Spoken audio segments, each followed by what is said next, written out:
Dans cette vidéo, nous allons parler des tsunamis annoncés par les prophéties catholiques, mais aussi par les apparitions reconnues par l'Église de la Sainte Vierge Marie à Fatima, à la Salette et à Notre-Dame d'Aquita. Et si ces images sont de l'intelligence artificielle, et donc elles sont fausses, il s'agit d'un vrai danger qui a même été prédit par le Christ. Voici le contexte biblique qui annonce ces grandes catastrophes, notamment dans le chapitre 21 de Luc, versets 25-26. Il y aura des signes dans le soleil, la lune et les étoiles. Sur la terre, les nations seront affolées et désemparées par le fracas de la mer et des flots. Les hommes mourront de peur dans l'attente de ce qui doit arriver au monde, car les puissances des cieux seront ébranlées. Alors on verra le Fils de l'homme venir dans une nuée avec puissance et grande gloire. Quand ces événements commenceront, redressez-vous et relevez la tête, car votre rédemption approche. Voilà pourquoi vous ne devez pas avoir peur.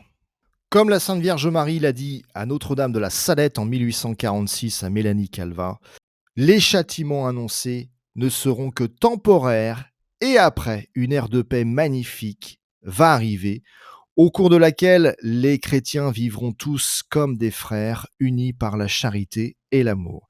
Voilà pourquoi vous ne devez absolument pas paniquer, au contraire, restez calme et serein. Les révélations privées nous invitent à nous tourner de manière urgente vers la Sainte Vierge Marie, à la prier par le chapelet ou le rosaire quotidien, et donc veillez, priez, faites pénitence, et vous serez sauvés.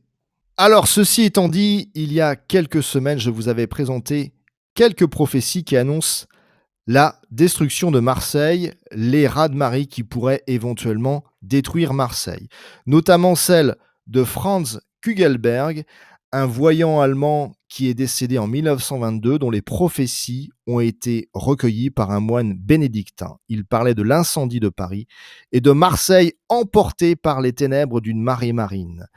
Mélanie Calvat avait dit, grâce à Notre-Dame de la Salette en 1846, Paris sera brûlé, Marseille englouti.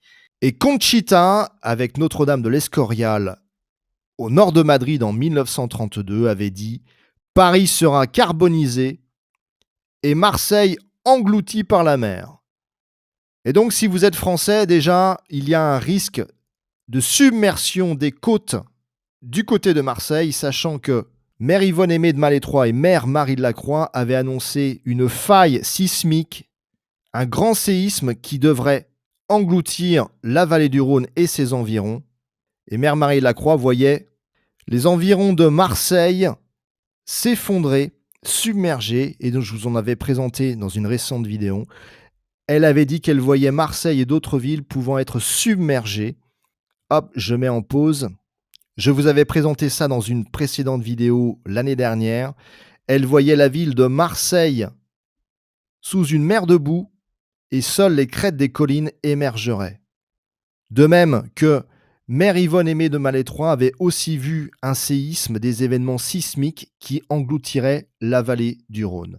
Elle avait confié tout cela à un prêtre qui en a témoigné par écrit dans un sourire de Marie, présenté dans une précédente vidéo, dont voici la source. Je vous mets le lien en description de cette vidéo. Je vous avais également parlé d'autres prophéties, je n'y reviens pas. Et donc, si vous habitez sur le littoral du sud de la France, du côté de Marseille ou par ici, c'est un risque que vous devez prendre en compte dans les prochaines années probablement. Alors maintenant, si vous habitez plutôt du côté de la Belgique, la Hollande, l'Allemagne, le sud de l'Angleterre, les côtes du nord de la France, sachez qu'Illmayer a prédit l'explosion d'une bombe probablement atomique lâchée par un pilote russe au large de l'Angleterre pour submerger le sud de l'Angleterre jusqu'aux premières collines. Et vous retrouverez tout ceci dans ce livre que vous pouvez acquérir aux éditions Hésiac, donc Alois Illmayer, biographie et prophétie. Je vous mets le lien en description de cette vidéo. Mais je ne peux pas vous mettre le texte de ces prophéties, j'ai eu trop de panne. Donc je vous invite tout simplement à me croire. Illmayer annonçait que le sud de l'Angleterre, y compris Londres, serait submergé jusqu'aux premières collines, que l'Écosse resterait une île, que la Hollande serait sous l'eau, que le Danemark, le nord de l'Allemagne, les côtes belges seraient submergées par des vagues gigantesques allant jusqu'à Berlin, situé à 36 mètres d'altitude. C'est dire l'énorme séisme qui nous attend, l'énorme vague qui pourrait déferler. Et je vous avais présenté aussi les prophéties qui annoncent des tsunamis de Gottfried von Vandenberg au cours d'une vidéo l'année dernière. Et il disait qu'il y aurait une explosion atomique en mer du Nord provoquée par les Russes, que les ondes de choc ressenties iraient jusqu'en Autriche et en Allemagne, que les attaques nucléaires menées par les Russes dans la mer Adriatique et dans la mer du Nord viseraient uniquement à détruire les navires ennemis de l'OTAN qui s'y trouveraient. Des vagues gigantesques inonderont l'Angleterre, une partie de la Belgique, la Hollande, l'Allemagne du Nord et le Danemark.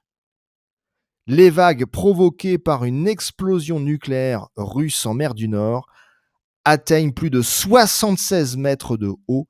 Elles se propagent rapidement et se développent encore plus encore.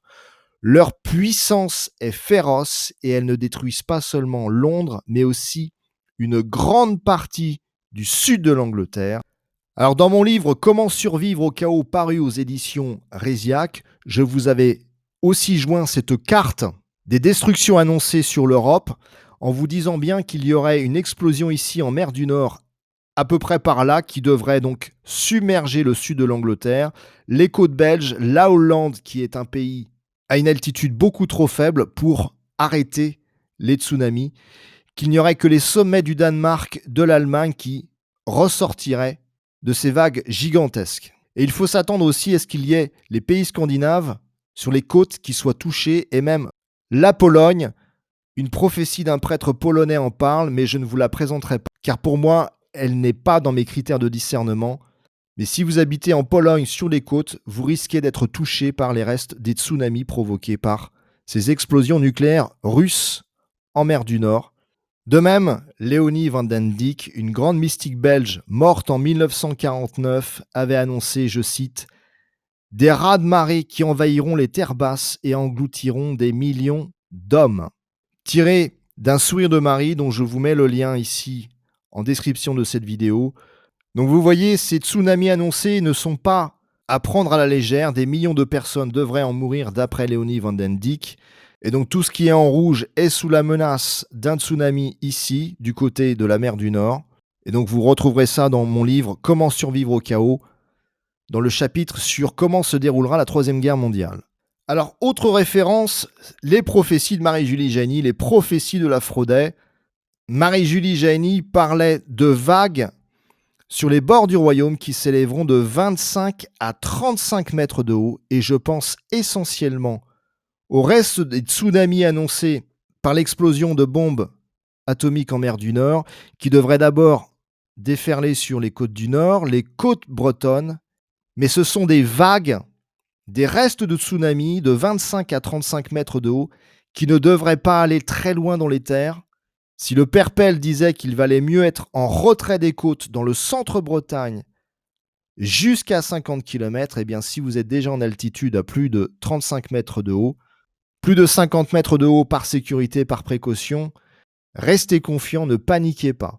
De plus, sur le littoral atlantique, restez confiants, je pense que ces vagues n'iront vraiment pas loin, pour plusieurs bonnes raisons toutes simples. Tout d'abord, Blain, le sanctuaire de la Fraudet, est situé à environ 20 mètres d'altitude. Vous avez la Loire qui est juste en dessous, à environ 30 km. Les plaines du bord de Loire ne devraient pas être inondées, et donc on peut s'attendre à une vague faible sur le littoral atlantique qui ne devrait pas faire beaucoup de dégâts. De plus, Marie-Julie Jahenny a dit que Pontchâteau, qui est un village juste à côté de Saint-Nazaire, serait protégé. Il est situé presque au niveau de la mer, et donc par déduction, on peut en conclure que sur le littoral atlantique, il devrait y avoir peu de risques de tsunami dans les terres. De même, Sainte-Anne-d'Auray, pas très loin de la mer. De plus, en Vendée, vous avez le Marais breton, la ville de Challans située ici, je grossis un petit peu, qui est située à simplement 9 mètres d'altitude, et pourtant c'est une ville ici qui devrait être protégée. Et donc si vous habitez sur le littoral atlantique, restez confiants. Si vous êtes vraiment juste en bord de mer, eh bien priez pour savoir ce que vous devez faire, mais si vous êtes un peu dans les terres, restez confiants. Également, si vous habitez du côté de la Normandie, vous le savez, il existe plusieurs sanctuaires, des lieux d'apparition non reconnus par l'Église. Je pense à Dozulé, je pense aussi à Tilly-sur-Seul, qui sont près de la mer. Et si je pense que Caen peut être submergé par les restes de tsunami, puisque c'est vraiment proche de la mer, à une altitude de quelques mètres seulement, eh bien, la butte de Dozulé, je pense qu'elle ne risque rien. De même que Tilly-sur-Seul, puisque c'est un sanctuaire qui est appelé à être grandiose dans les prochaines décennies, après les châtiments annoncés. Et pourtant, il est situé près de la mer, donc je pense, par déduction, que si vous êtes à 20-30 km du littoral normand, vous ne risquez pas grand-chose. De même que Kérésinen, qui est situé à environ 10 km du bord de mer, puisque Kérésinen est aussi appelé à être un beau sanctuaire dans les temps prochains. Alors si vous habitez de ce côté-là, il n'y a aucune information fiable qui me permet de vous dire quoi que ce soit. Du côté de Fréjus-Toulon, pareil, aucune information fiable. On sait simplement qu'il va y avoir des séismes importants et donc on peut, par déduction, imaginer qu'il pourrait y avoir des mouvements d'eau importants, mais où, c'est impossible de le dire, sauf les prophéties très claires, approuvées par l'Église, notamment celle de la Salette. Marseille engloutie. Alors si le sujet vous intéresse, si vous êtes inquiet, vous avez un site internet très intéressant, je vous mets le lien en description de cette vidéo, qui simule des montées des eaux. Et donc voici une montée des eaux de 35 mètres pour reprendre une prophétie fiable de Marie-Julie Jahenny. Et vous voyez le nord du Danemark, donc la Hollande, la Belgique, et l'eau qui arrive jusqu'à Berlin, comme annoncé par les prophéties d'Illmayer, Hambourg sous l'eau, le sud de l'Angleterre. À titre personnel, je préfère me baser sur cette carte puisque les vagues sur le littoral atlantique ne devraient pas faire beaucoup de dégâts selon moi. Il y a en plus les brise-lames, je pense à Quiberon, je pense aux îles sur le littoral, Noirmoutier, l'île de Groix, Belle-Île qui pourrait servir de brise-lames. Le plus important pour moi est de vous dire, n'ayez pas peur. Ces châtiments annoncés ne sont que la reprise des avertissements du Christ dans les évangiles, dans la Bible. Les séismes, les inondations, les déluges, tout cela sont liés à nos péchés. Et oui, tout simplement, ce sont des avertissements prophétiques à prendre en compte contre l'oubli de Dieu, contre l'impiété, contre nos péchés, contre l'orgueil des hommes. La grande purification annoncée par les évangiles, par le Christ lui-même dans le chapitre 24 de Matthieu, doivent tout simplement nous inviter à la prière et à la pénitence de manière urgente pour éviter de vivre ces images dans les temps futurs. Ces prophéties ne sont que conditionnelles au comportement des hommes. S'il y a une conversion massive de l'humanité, la reprise d'une vie de prière et de sacrement, tout cela n'arrivera pas. Néanmoins, je pense que cela arrivera puisque les hommes refusent de se convertir. Et de plus, je tiens à vous le signaler, le Christ nous avait parlé des faux prophètes et donc des fausses prophéties. Paco Rabanne, de mon point de vue, en faisait partie. Ce grand couturier avait annoncé notamment la destruction de Paris en 1999. Il avait notamment annoncé la destruction de Paris le 11 août 1999 par la station russe Mir, la station spatiale qui ne s'est pas effondrée sur Paris ce jour-là. Voilà pourquoi il existe des prophéties qui annoncent la destruction de Paris le 23 mai 2026. C'est ridicule, je vous invite à ne pas y croire. Comme Paco Rabanne, eh bien, il s'est fait discret après ces fausses prédictions, donc attention aux faux prophètes et aux fausses prophéties.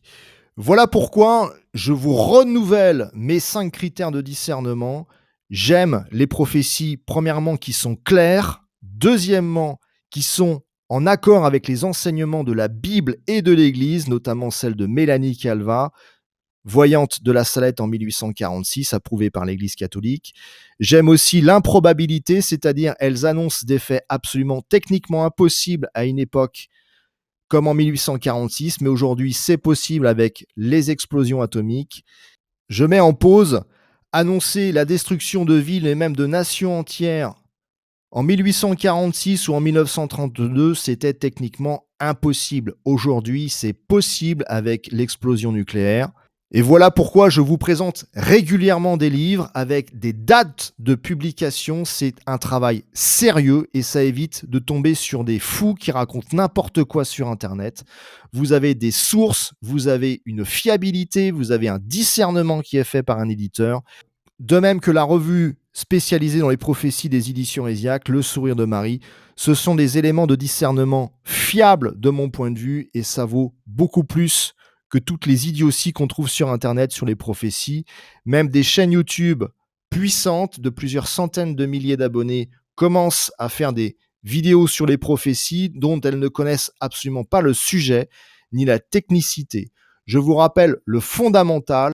La Bible elle-même annonce des bouleversements cosmiques et maritimes, de même que les apparitions de la Sainte Vierge Marie à Fatima, au Portugal, à Akita au Japon, de même qu'à la Salette en France. Marie-Julie Jaini a décrit des scènes terrifiantes.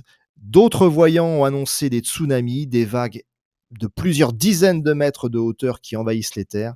Mais ces événements sont liés au péché des hommes et à l'humanité. Voilà pourquoi il faut prier. Ces tsunamis ne viennent pas seuls, ils font partie d'une série de châtiments purificateurs annoncés par la Sainte Vierge. Voilà pourquoi nous devons nous confier à elle avec espérance. Confions nos prières à la Sainte Vierge. Je vous confie également Bernard qui est vraiment en grande souffrance, qui a été hospitalisé, qui a failli mourir à cause d'une infection au genou. Je vous confie Christian.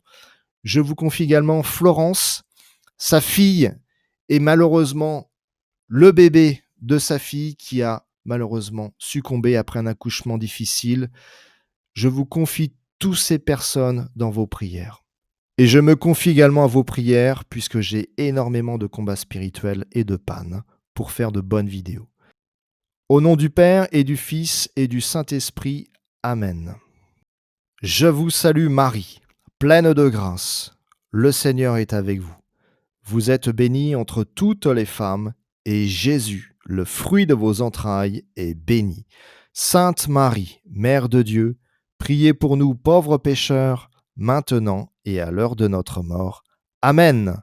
Que le Seigneur vous bénisse et vous protège. Amen.